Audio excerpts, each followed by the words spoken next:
Students, आज एक बहुत ही महत्वपूर्ण टॉपिक पर मैं बोल रहा हूँ। और काफ़ी मैं देख रहा हूँ कि समाज में एक परेशानी खास तौर से विद्यार्थियों के लिए है। उन विद्यार्थियों के लिए जो कि ह्यूमैनिटी के सब्जेक्ट लेते हैं, मानविकी के सब्जेक्ट लेते हैं, जैसे economics, political science, geography, sociology, history. तो इन सब्जेक्ट्स को लेने वाले स्टूडेंट्स के लिए अ, समाज का दृष्टिकोण, उनके अभिभावक का दृष्टिकोण और समाज और अभिभावक की अपेक्षाओं से घिरा, अपेक्षाओं के बोझ से दबा अ, उस स्टूडेंट्स की अपनी सोच स्वयं के प्रति किस प्रकार से वो स्वयं से जूझता है, इस समाज से जूझता है और स्ट्रगल करता है, उसके बारे में किस प्रकार की सोच रहती है एक अभिभावक की, समाज की। तो इस पर मैंने गहन अध्ययन किया। एक सोशल साइंस का टीचर होने के नाते अपने स्टूडेंट्स से मेरा रोज ही बात होती है और उनके विचार मुझे सुनने को मिलते हैं। सर, मुझे लोग कह रहे हैं कि आपने ह्यूमैनिटी क्यों ले लिया, आपको साइंस पढ़ना था, आपको मैथ पढ़ना था। सर, मैं ह्यूमैनिटी छोड़ना चाहता हूँ, हमको परेशानी हो रही है, लोग बोल रहे हैं। विचार करिए जरा, वो स्टूडेंट्स इसलिए ह्यूमैनिटी छोड़ना चाहता है कि उसे लोग बोल रहे हैं। क्यों बोल रहे हैं, बात समझ में नहीं आती। साइंस और मैथ के लिए क्यों प्रेरित कर रहे हैं, बात समझ में नहीं आती। तो मानविकी सब्जेक्ट्स पढ़ने वाले स्टूडेंट्स के संबंध में लोगों का दृष्टिकोण, वह स्वयं स्टूडेंट्स के प्रति फीलिंग्स पर एक जो मेरी सोच है, जो मैं कहना चाहता हूँ, उसके लिए मैंने ये समय अपना दिया है और उम्मीद करता हूँ कि सबके लिए उपयोगी होगा, सभी की सोच को बदलने में ये सहायक भी होगा। पहली चीज़ तो मैं बताना चाहता हूँ मानविकी के गरिमामय इतिहास को, मानविकी का गौरवपूर्ण इतिहास। सभ्य समाज की जननी, अगर इस समाज में सभ्यता का जन्म हुआ तो उसका श्रेय मानविकी के सब्जेक्ट्स को है। मानविकी ने ही संस्थाओं का निर्माण किया, मानविकी ने ही समाज की रचना की, मानविकी ने ही बड़े बड़े साम्राज्यों की स्थापना की।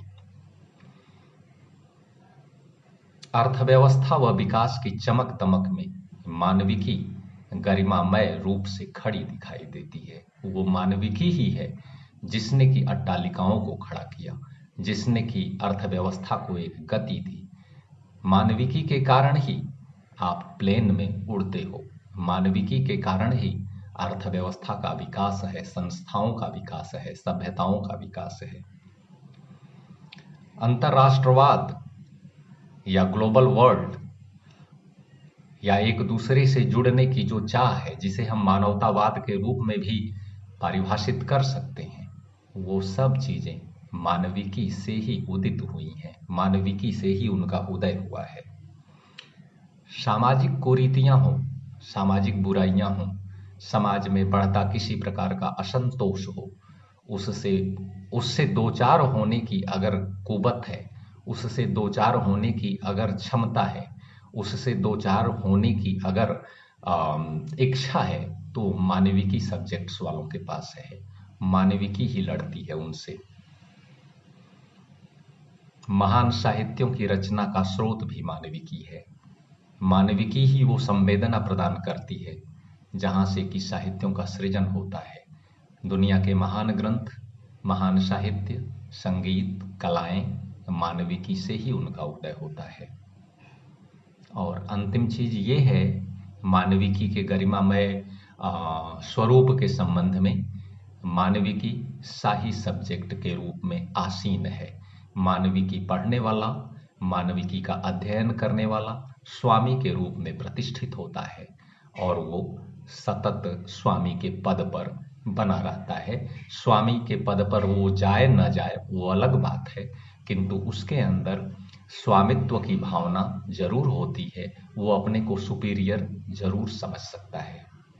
यदि वो वास्तव में मानविकी को पढ़ता है। आज के संदर्भ में मानविकी विषयों के प्रति सोच समाज की, अभिभावक की, व इन सबके बोझ से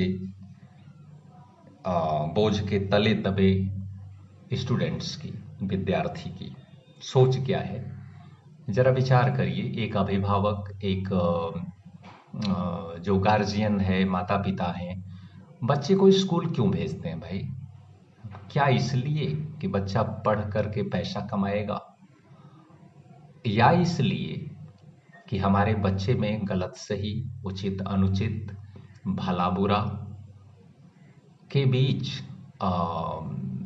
निर्णय करने की क्षमता आ सकेगी, विवेक कर सकेगा, निर्छीर विवेक जिसको कहते हैं वो कर सकेगा, और इसलिए भी स्वयं को अभिव्यक्त कर सके, स्वयं निर्णय लेने की क्षमता के साथ साथ स्वयं को अभिव्यक्त कर सके। शिक्षा का मतलब तो यही है ना। हम तो देखते हैं अच्छे खासे पढ़े लिखे लोगों की अपेक्षा सड़क पर बैठ करके पकौड़ा और चाट बनाने वाला, बनारस लंका के पास लौंगलता और समोसा बेचने वाला बीएचयू के किसी प्रोफेसर से ज्यादा पैसा कमाता होगा।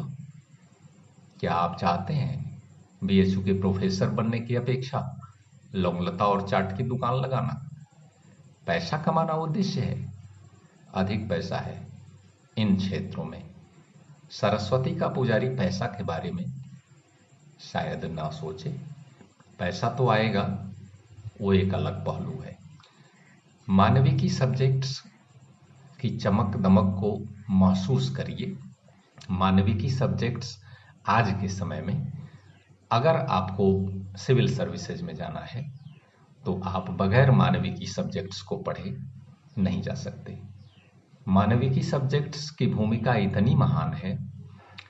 सिविल सर्विसेज का जो मेंस के पेपर होते हैं, 9 पेपर, उसमें आप अपने सब्जेक्ट से मतलब ये है कि एक सब्जेक्ट आप चूज कर सकते हो, यानी 2 पेपर।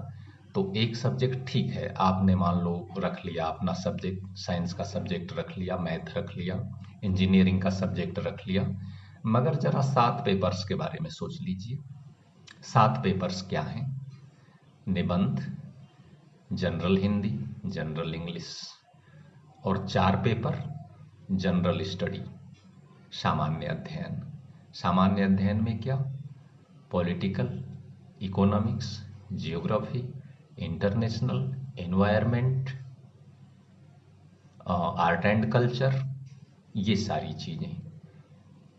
तो फिर जब इनको पढ़ करके हम इतने महान या जो सुपीरियर पोस्ट है सिविल सर्विसेज के, वहां जा सकते हैं, तो इन मानविकी सब्जेक्ट्स के बारे में इन्फीरियर फीलिंग क्यों? कोई अभिभावक, कोई पेरेंट और कोई समाज ह्यूमैनिटी पढ़ने वाले स्टूडेंट्स को इन्फीरियर महसूस क्यों होने देता है? ह्यूमैनिटी पढ़ने वाला स्टूडेंट स्वयं को इन्फीरियर क्यों महसूस करता है? सिविल सर्विसेज का फाउंडेशन कोर्स है 9, 10th, 11, 12।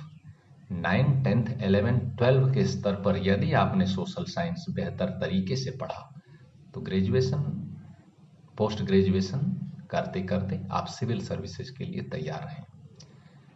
मेरा आज बोलने का एक ही उद्देश्य है, ह्यूमैनिटी के प्रति इन्फीरियर फीलिंग को, इन्फीरियरिटी वाली फीलिंग को छोड़ें और अपने को सुपीरियर समझें।